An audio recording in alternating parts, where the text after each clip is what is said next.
me and Sean Craddock.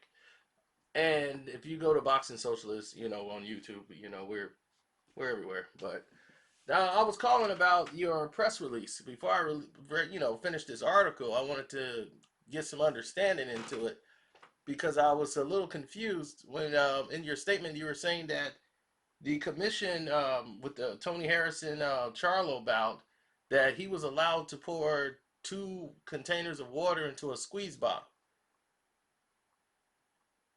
Well, I don't know if he poured the full. I wasn't the inspector there. I don't know if the full 2 went in there, but yeah, it was 2 bottles of water. They opened them up, poured them in the squeeze bottle. And this was approved before the bout? Yes. Okay, because if that was the only question I had is because during the bout they used the regular bottles of water. It was only Sure they did. Sure they did. That's normal. Have you been a fighter? You've been a fighter. Have you been a fighter? yes, I've never been a So fighter.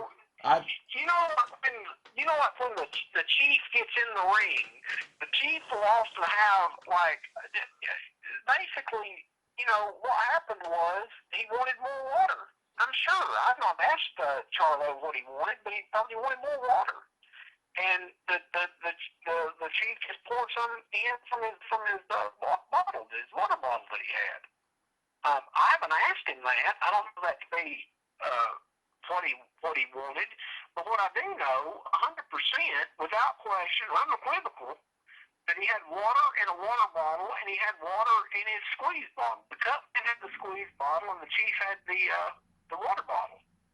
So the chief had a water bottle, like the one that comes up, I don't know if it was the Dasani or whatever it was, just the regular, um, like the kind you buy at the store. And the cup man had the Gatorade squeeze bottle. right, and they used both during the bout where normally I would see someone use one during the fight. They had each individual use 2 different waters, and I mean two. One used the squeeze bottle, one used the regular bottle, and they periodically switched off. I just didn't understand. That just looks very weird to me in a corner. I've never seen that. Well, what I can tell you is, I understand it might look. I have seen it. I've seen it happen where a cup man will have a squeeze bottle, and the corner will have the chief will have. That's happened before. But what I can tell you unequivocally is there was nothing but water in either one of those containers. He pulled the stuff in, rolled off. The inspector. The inspector witnessed the thing being opened up, poured in there. Charlo, there was nothing nefarious going on, and then I would just point out to add proof to that, he passed all of his VADA drug tests. The implication here, sir, and I'm certainly not trying to be disrespectful whatsoever. I'm just giving you the information from as a reporter. There's some kind of implication here that perhaps Mr. Charlo cheated or Mr. Charlo didn't follow the rules. That is absolutely not the case. Mr. Charlo is a clean fighter. He followed every rule, and he won the boxing contest fair and square. I understand that's what Mr. Harrison is suggesting. What I'm saying is there's sort of an implication that might be, or he might be, Mr. Charlo might have broken rules, or Mr. Charlo might have done this. No, Mr. Charlo didn't do that. Mr. Charlo was a clean fighter. It was just water. He consumed water, and that's all it was. Well, the reason why there it is because of the confusion of what it looked like and what it appeared like in the corner. Not saying that him, the fighter himself, but the corner and the way they had the fight, that the Harrison corner was not informed at all about what was happening in the Charlo corner of them being allowed to use the squeeze bottle that was brought in as a last minute request by them to the chief saying that they wanted to use this squeeze bottle. Harrison's corner was not given any type of heads up, and normally in a fight, when someone wants to allow something in another corner, the other corner is at least aware of the situation. So you could see. Not in California. Not in California. Okay. Not in California. We don't have to inform the corner as long as it complies with the state rules, and state inspectors or have made aware of it. And it would be the same thing. We don't inform people the other corner if there's a therapeutic use exemption that has been approved, obviously for obvious reasons. Okay, but do you think? But So you can see how that could be like where a loophole where someone could drive a Mack truck through. Almost that could no, set the I, that could set the tables to be unfair and unbalanced. If they see like no. a decision is made in a corner and it's not even relayed to the other side. I mean, Harrison We're was the talking about a champion. Gatorade squeeze bottle. We're talking about him wanting to put water into a Gatorade bottle. By the way, if you watched the fights this past weekend, there were squeeze bottles all in the corner. You know what? There was water in those as well.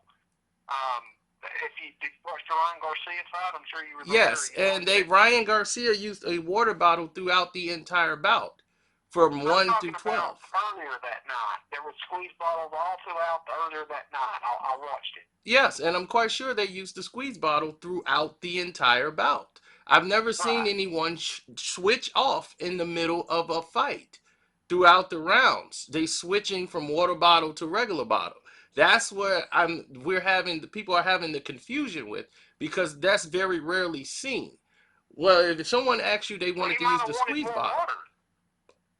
I mean I don't understand. What do you mean by more water? He Well, has he might have been thirsty for more. He might have like the time's about up. He might have wanted some more. if you want some more water, he has 30 bottles. Where this is like round four. Yeah, just round four. You're not gonna run out of 30 bottles of water. You can do 24 rounds and not run out of 30 bottles of No, water. what I'm talking about, the cut man's down, like he's there, and you're talking about the squeeze versus him using the bottle. I don't know why that happened. All I know it was water. I'm just speculating that Right, Mr. that's what Charlo we're might saying. have You just said. answered my question. You don't know why that happened, and that is why we are all in I don't know confusion. why it happened. I don't know why it happened, but what I do know, and I know this unequivocally, that there was just water in the Gatorade bottle, and there was just water in the regular bottle. That's what I do know. Now I don't know why. I suppose you'd have to ask them. I think probably Charlo, the cut man, was already down near the end of the round, and he just wanted some more water. That's what I suspect is something that simple. Okay. All right. Well, we'll just go with that. But yeah, we saw the water bottles in the other fights. But normally, if you saw, just like I did, they used the water bottle, the squeeze bottle, all through the entire 12 rounds of the bout. No one used another bottle in place of that. If they used the regular water bottle that was issued by the commissions, the 30 pack of water in each corner, they did that. But if they used the squeeze bottle, they used the squeeze bottle throughout the entire bout. And when people But saw the switch off and then they switch back and then they switch off again, it just didn't make sense. Because when they went to the squeeze bottle, they didn't use the squeeze bottle all the way to the duration of the fight. They only used it for like 4 rounds. Then they switched back to using the regular bottles again. So that's where the confusion leads. Like, why? What is going on here? Why are they switching bottles? And you can see from another corner's perspective, because they hadn't been informed, they're the champion. They have the champion in their corner, and they're seeing all this confusion happen in another corner, and they're seeing it after the fact. Naturally, this is going to lead to a lot of speculations. So that's Well, why. I'm not sure that there was any confusion about this that night whatsoever. In fact, I'm sure that there wasn't No, any. they didn't know. They weren't aware There was until no later. confusion. There This was no one happened. later until they Tony saw the had been video. watching the thing. He called me. You know, I'm sure you know. Look, this happened a good bit after the fact. We looked about it. I'm not saying it necessarily. Yeah, I mean, I can see why it is. I would say it's a bit unusual, but in any case, what I can tell you unequivocally, there was water in both bottles. So it's not like there was anything, because the inspector watched him break open the now I'm going to give you full information. I'm not sure if the full two bottles were poured into that squeeze bottle. I'm not sure if it holds that much, but I was told it was two bottles, so maybe it does. I don't know, but I was told two bottles went in the squeeze bottle, and they closed it up, and it was that innocent. There was nothing. Oh, There's nothing to it. okay. So moving forward, like for the next bout, will there be anything in place saying that you could guys have to use either one of the other? There'll be no switching up in the middle of the rounds, or it's just not even an issue. I'm not. I mean, the point is we know what's in the corner. So if somebody wants to use a squeeze bottle or somebody wants to use a water bottle, I think for us to tell somebody that you can't have water in the corner, that's kind of that you know. I haven't really thought about it because this is the first time this has really came up. That this I mean because here's the point: we checked everything in there. It was just water.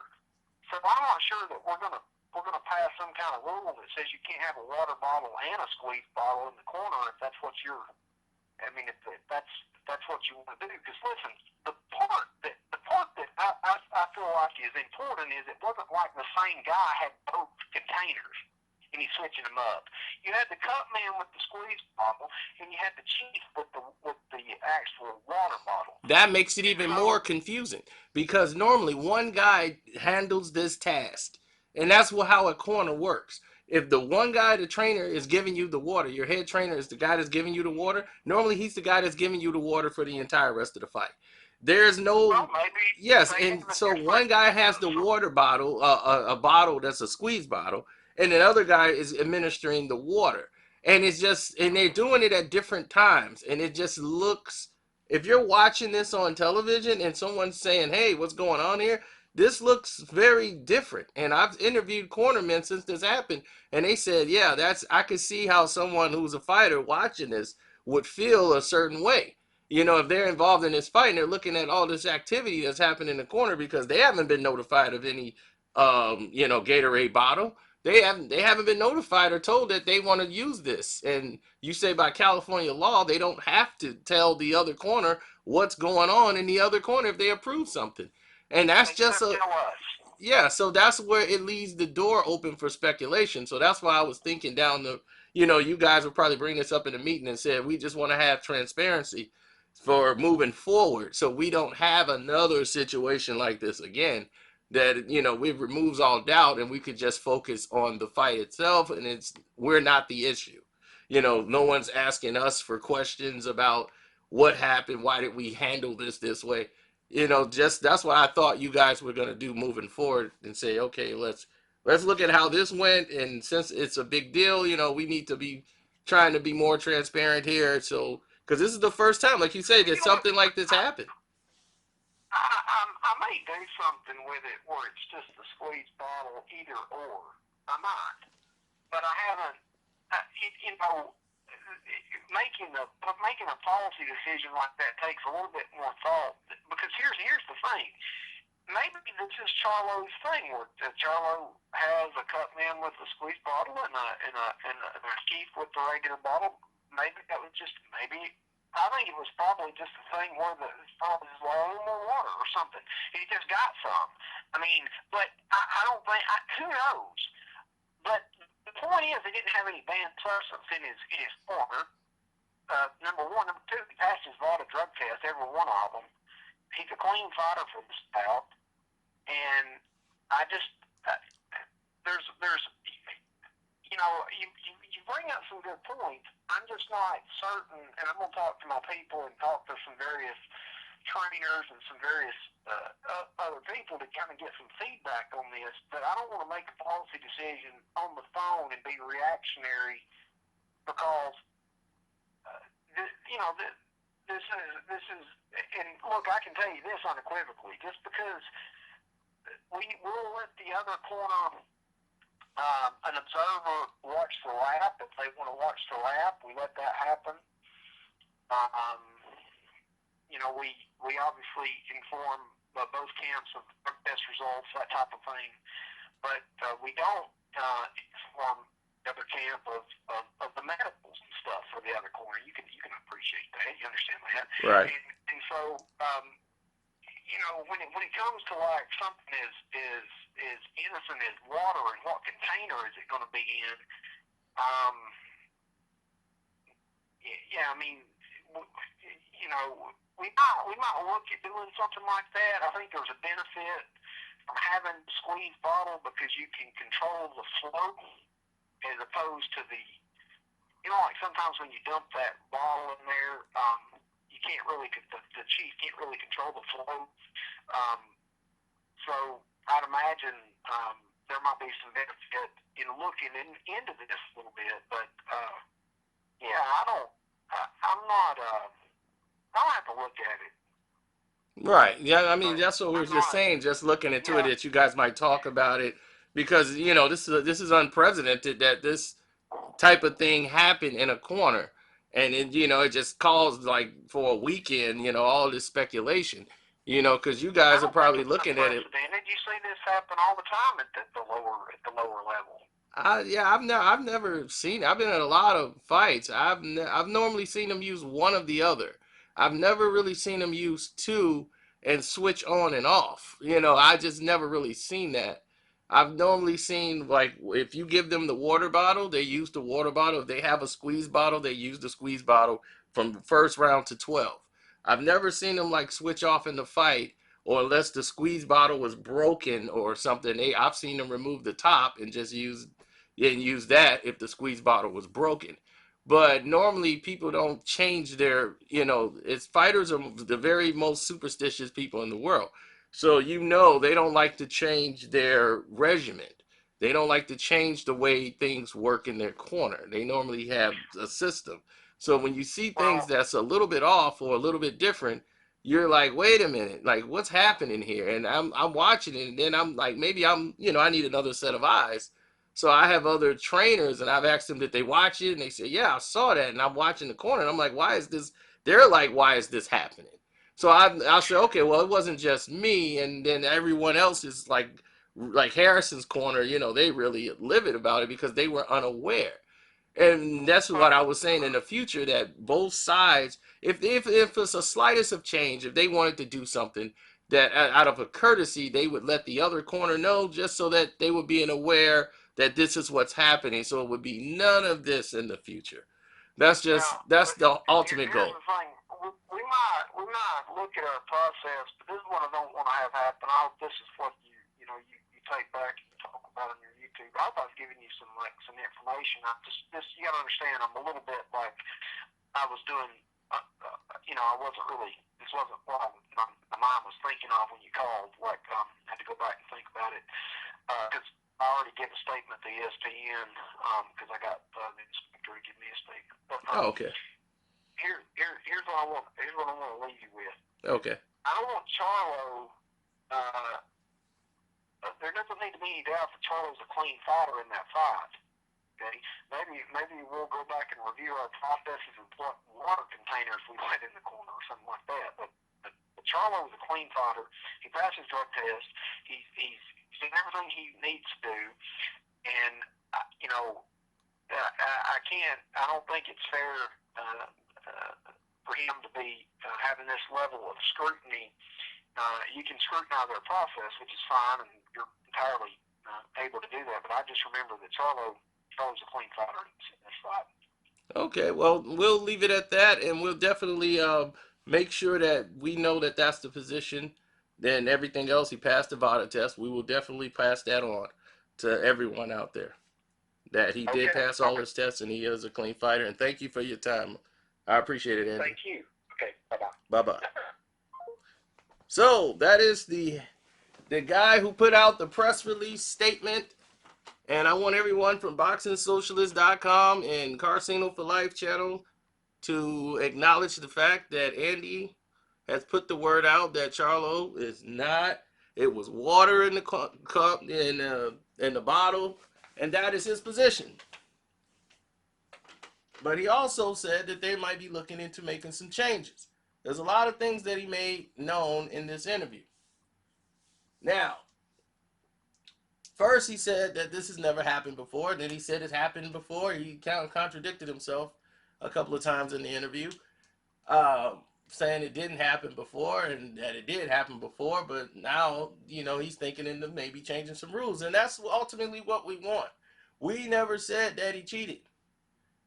We're saying that That should have never happened in the corner. It's very suspicious, and it leaves a loophole for someone to drive a Mack truck through. And that's what I told him. That's a loophole. You don't want to have any loopholes in boxing. You want to clog up every loophole that's out there. So I hope you guys enjoyed the interview. Don't forget to subscribe to the channel. And we're going to move on from here. And for those who don't think that we take this seriously, we take everything very seriously. This is about the safety of the fighter. This is not about pointing out the fighter Charlo himself. This is all about the actions that took place in that corner, which was very unusual that night. So now you heard it from the California State Athletic Committee, and we're done with this situation from this end. We'll see what happens now if we get Tony Harrison on and he gets to hear it and hear it directly from the commissioner, from the California State Athletic Committee. I want to thank Andy again for his time, and hopefully this do leads him to some changes so that we can have a transparency here, because I feel both corners should know what's going on in each corner. That's it. That's it. If anybody's been given extra roll tape, it might be insignificant in the fight. He got 3 roll tapes. This guy got 2. Go let them know this guy's got 3 rolls of tape. You know? It's a courtesy. But we'll see what happens. I'm very appreciative of their time and your time. So I'm out. Y'all have a wonderful day.